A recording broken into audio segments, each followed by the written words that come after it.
think I will start to the what is the pneumococcal disease. I think we already know that the pneumococcal disease caused by the Streptococcus pneumonia, a gram-positive bacteria that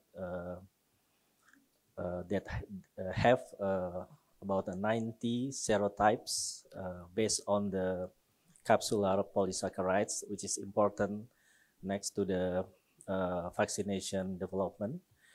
And pneumococcal disease divided into two forms clinically.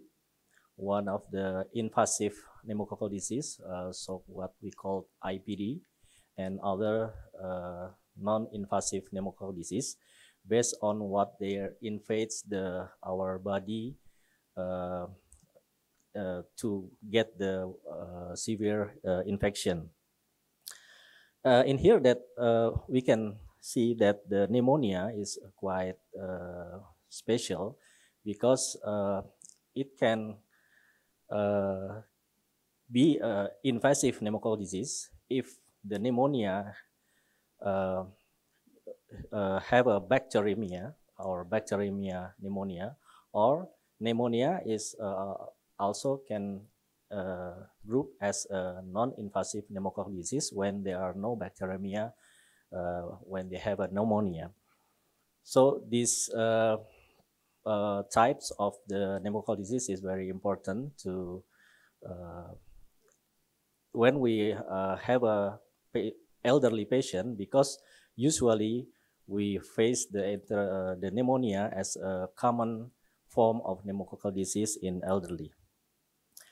The incidence of the invasive pneumococcal diseases and also pneumococcal pneumonia is increasing in older age as well as in the children. And we can see the U-shape of this incidence of pneumonia. And even in the elderly population, the risk of getting pneumonia is getting higher when they are getting old.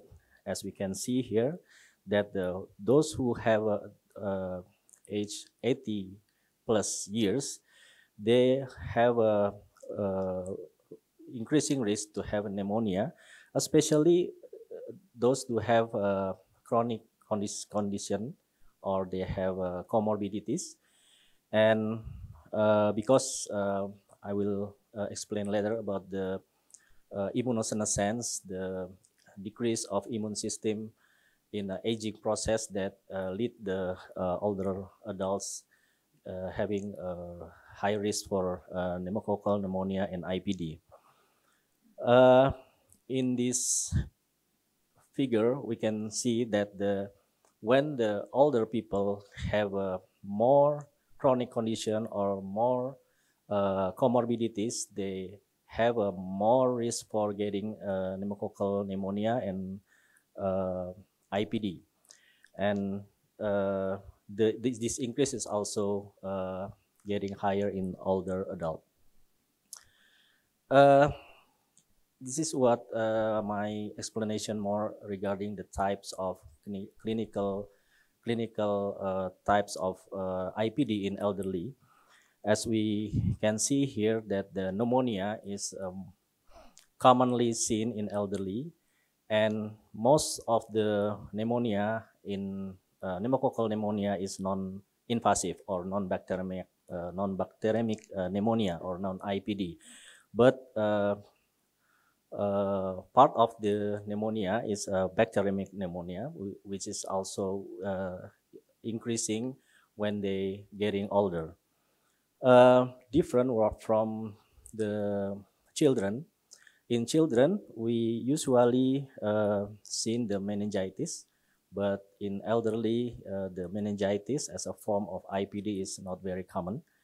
The bacteremia commonly we seen without any pneumonia, but this clinical symptom is usually is not very specific.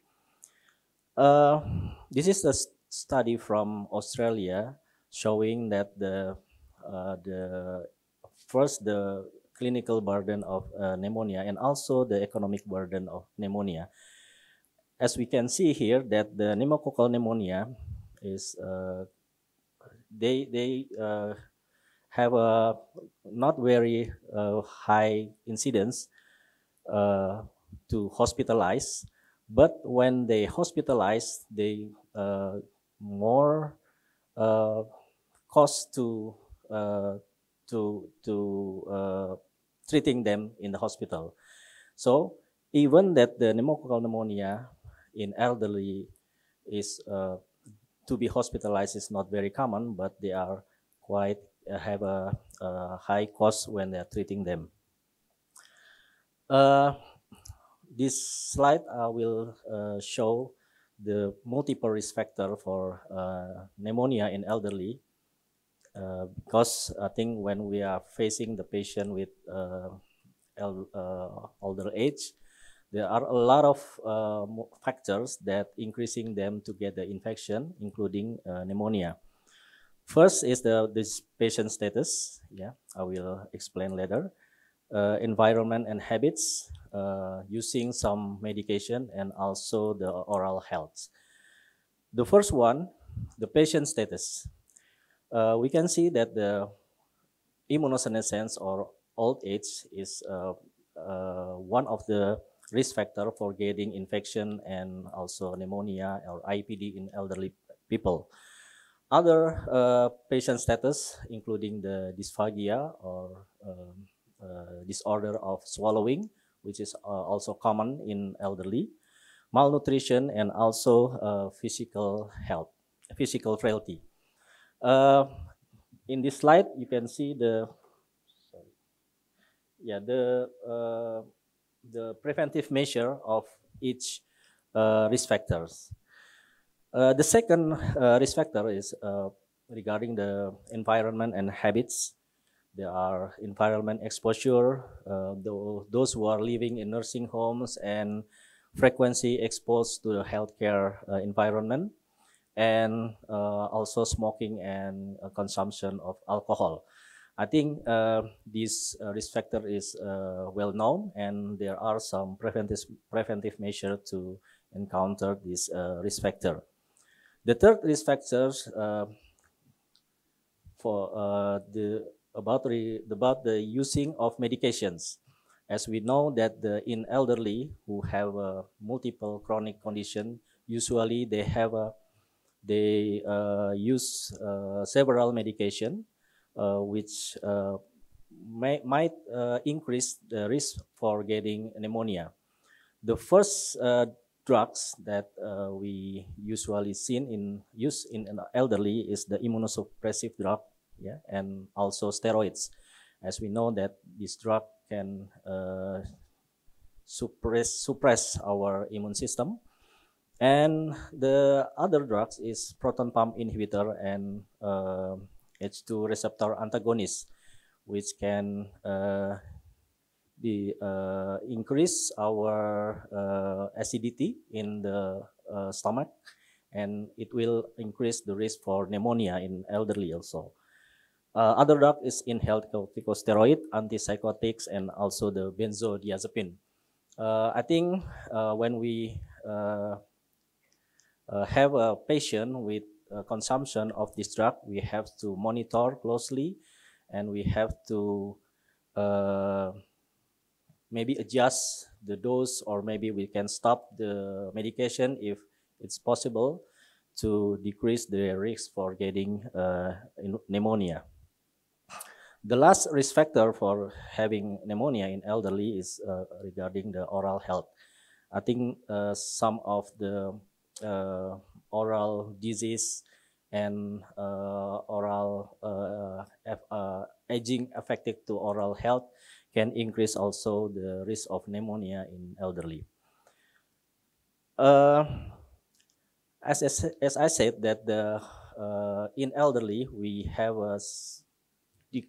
they have a decrease of immune system that we call immunosenescence. The immunosenescence can affect in innate immune system and also adaptive immune system. and this will increase. This will affect to the response of the immune system of elderly, and then increase the risk of pneumonia, and also will change the response of vaccination in elderly. This is the effect of aging, especially in pneumonia infection. As we know that the pneumonia, Streptococcus pneumonia infection start with the colonization, and then invasion, and also infection. That these steps of Streptococcus pneumonia infection is also affected by the aging immune system. In here, we can see that the in elderly, the vaccination can change when they are getting the vaccination, and usually they have a more lower response to the vaccination compared to the younger adult. In this next slide, I will explain some vaccination, pneumococcal vaccination used in the elderly. There are two types of pneumococcal vaccine. First is a polysaccharide vaccine, or we call the plain polysaccharide vaccine. They only contain the antigen of polysaccharides. The work of this vaccine is stimulate B cell to produce antibody, and then the immune response is T cell independent. The other types of pneumococcal vaccine is conjugate vaccine, which is the polysaccharide antigen is conjugate with carrier protein, and then this kind of vaccine work can stimulate T cell and also B cell to generate the immune memory, and the response of immune system is T cell dependent. This is the history of pneumococcal vaccine that we can see here, that it is start in early of 19, but the first license of polysaccharide vaccine is on 1977.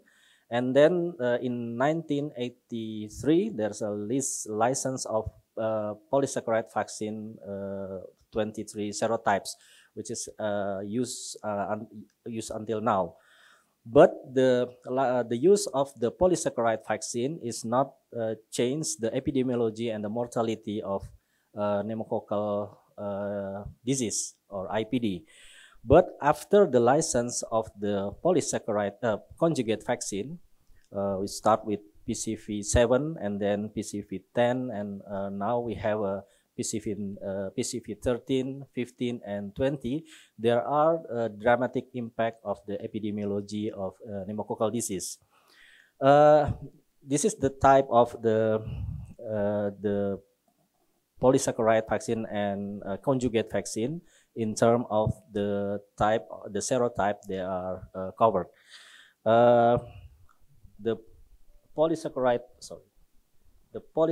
vaccine, they have 23 serotypes, but the PCV, the conjugate vaccine, now they have 20 serotype, which have been approved by the FDA some years ago.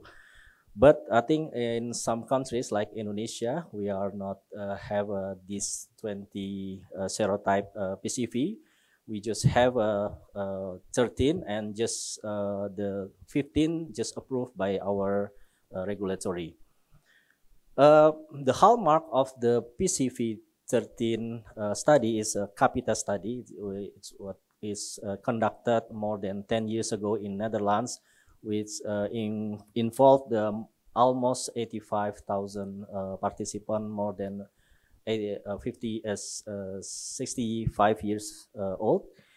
And the result of this CAPITA study, we can see here that the primary endpoint is the prevention of first episode of vaccine type community acquired pneumonia, which is the vaccine efficacy is 46%.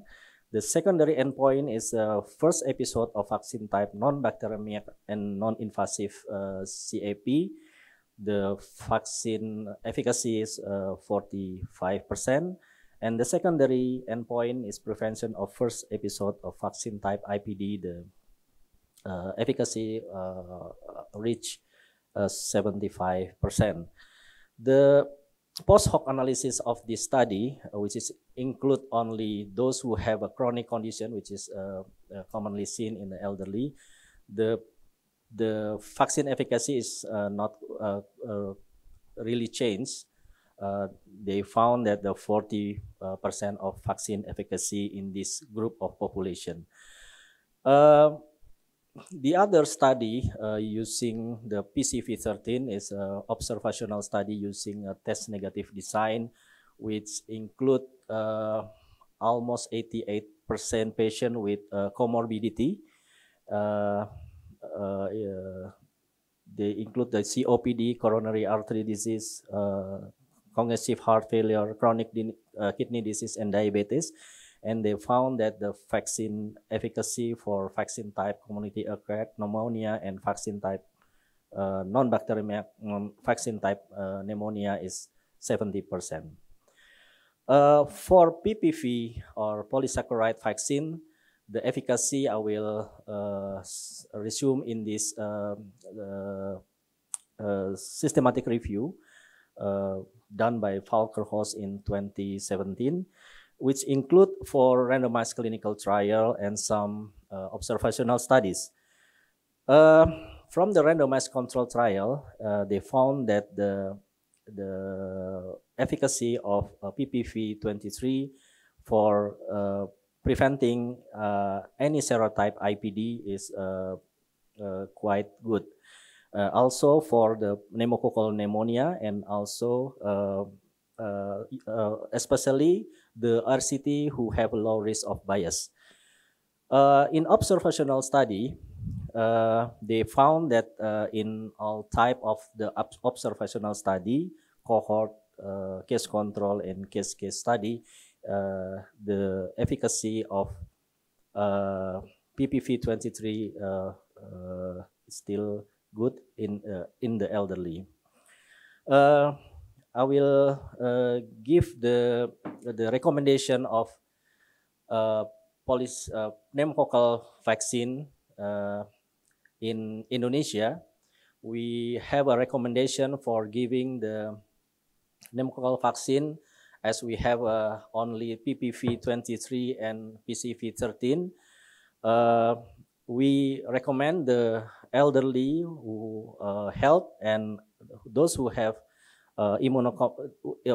those who immunocompetent that have chronic condition, they can have the PCV13 and then continue with PCV23 after 1 year after. But those who immunocompromised, they can have also the PCV13 and then continue with PPV23, but in the interval at least 8 weeks. We adapt this recommendation from the ICEP.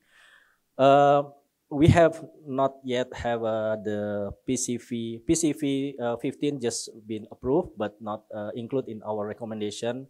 But we don't have the PCV20 yet.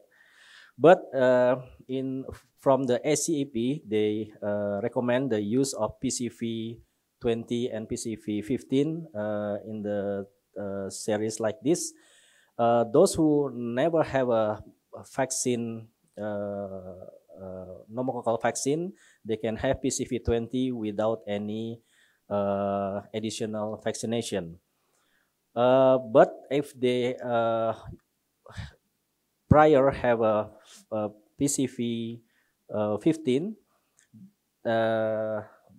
then I'm sorry, that when they have a PPV23, they can get the PCV20 1 year after the PPV23.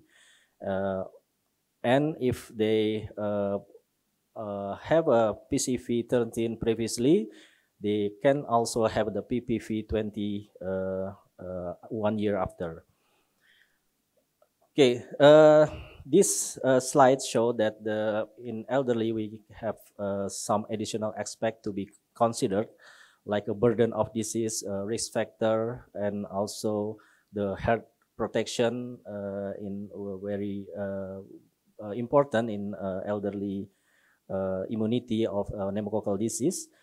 And we can see that there is an underestimation of residual pneumococcal disease after the vaccination, even with the PCV. There are serotype replacement, of course, when introducing the PCV, and I think it's this effect is vary in different countries.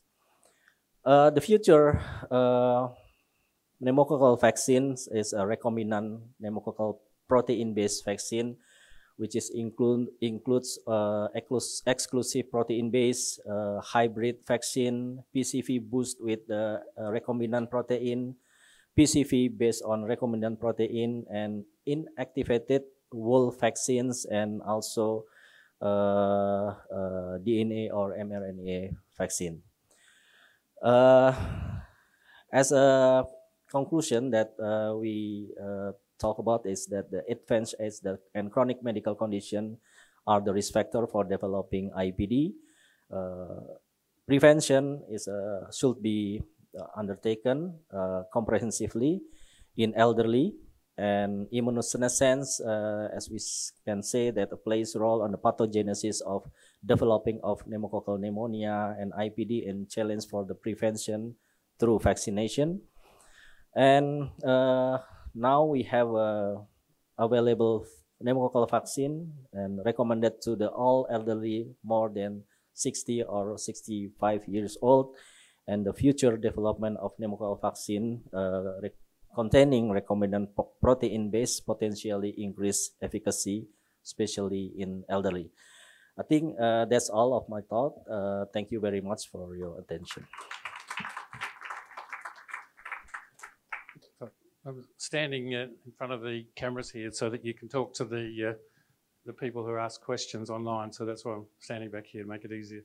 In the UK, the infection of pneumococcal dropped significantly when they vaccinated children. So is it just as important to vaccinate children as it is adults, or even more effective to protect adults by vaccinating children? Yes, I think the epidemiological data show that after the introducing of PCV in children, there is also decrease of pneumococcal IPD in the adults and also in the elderly. But I think there is still important to vaccinate the elderly, because there is as I show in one of my slides, that still there is a residual pneumococcal infection, including in elderly population, that can be achieved or covered by vaccinated the elderly. And another question is there an increased risk of pneumococcal disease after RSV, respiratory syncytial virus, and is that just a generalized effect with a viral infection leading to pneumococcal, or is it specifically related to RSV?